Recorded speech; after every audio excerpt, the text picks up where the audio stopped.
Hey everyone, it is Ross Miner, and today I'm going to be showing you guys what makes a website and program accessible. So if you guys do like this video, feel free to leave a like down below, comment, let me know what you think, and subscribe. Okay, so before we begin, I want to point out two things. The first being that I'm using the screen reading software NVDA, and I've made a video about this in the past, so I will post it down in the description down below so I don't rehash anything or explain something I already have before. The second being that I think it's important to define what accessible means. I've learned in the past that depending on the person you talk to, accessible means something different. I'm sure there's a textbook guide out there on what makes a website or program accessible, but like I said, a lot of people just go by what they think is accessible. So for me, the first thing I look for is if NVDA can read everything that is on the screen. Everything that the website or program has to offer, NVDA can read. The second thing I look for is to make sure that NVDA is able to locate all the headings, tables, buttons, link, whatever HTML element we're looking for. Okay, so the first website I want to show you guys is Reddit. I know I talk about Reddit a lot in my other videos, but it really is a very accessible website, which is part of the reason why I use it a lot.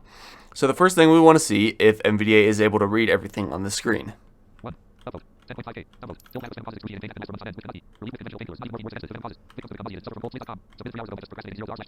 So I'm able to read the title of the post, I'm able to read the upvote and downvote buttons, who submitted it, what subreddit it's from, all of those links. I'm able to see how many upvotes something has. So that checks out just fine. Now let's see if I'm able to read the headings, buttons, links, whatever. So I'm going to go to the top and press H for heading. And there you go. This website has headings. Now I'm going to go to the top and press B for button. Get new Reddit. Search landmark. Get Reddit premium. Create upvote, downvote.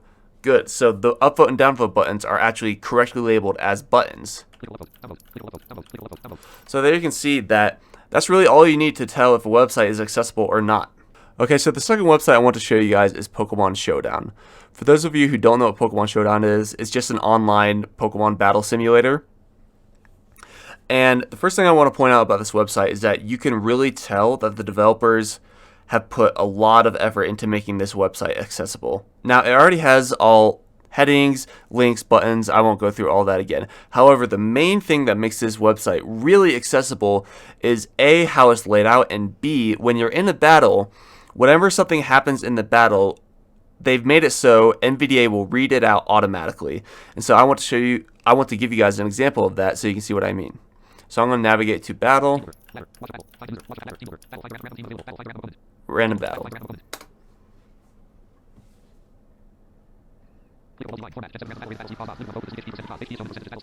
Okay, so you can hear that, the Pokemon cries and it said turn 1. Now, let's see if we can find our moves. So I'm going to press B for button, head smash, crunch, rock polish, fire punch. So it's able to read those. And the cool thing about this is when you hover over a move, if you press H, it will tell you all about that move. And it works the same for Pokemon. So like let's say Thunderous right here. Press H. Electric Flying. Reads all of that. And now let's click a move. Let's try Crunch.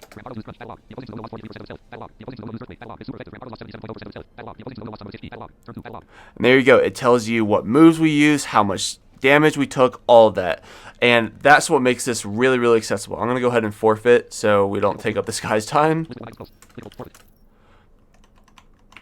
Okay, so that's what makes Pokemon Showdown accessible. And really, the developers don't deserve enough praise because, seriously, this website is very easy to use, very intuitive. And, I find that whenever something is really accessible, I like to tweet at them or email them, just say, hey, good job, thank you, I appreciate it. Because a lot of times developers just don't know. They really don't. So I think it's really good to point that out. Okay, so the last program I want to show you guys is called Switch Sound File Converter. And as the name suggests, it converts audio files into different audio files. Originally I used the free version, but I decided to buy the full version because I liked how accessible this program was and I wanted to show my support. And so generally, the way that blind people navigate programs is by tab and shift tab. And so you can see that it read all of that. And now another thing that a lot of programs have is like a ribbon at the very top where you can see like file, edit, open, stuff like that. So I'm going to press Alt, and it brings me to this ribbon, and it says File, Convert, Edit, Help, System. So you can see that I'm able to read all of that. And then if I go down, it reads all of that as well as the keyboard shortcut to do that, which I think is very important. Anyway, that concludes my demonstration on what makes a website or program accessible. I hope you guys found this video informative and helpful. There will be a partner video to this titled "What Makes a Website Inaccessible or a Program Inaccessible," and because there are plenty of those, and I will post that down in the description down below. And if you're watching this in the future, it'll probably already be there, so you can click to that right away. But thank you guys for watching. I hope you guys enjoyed, and I'll see you next time.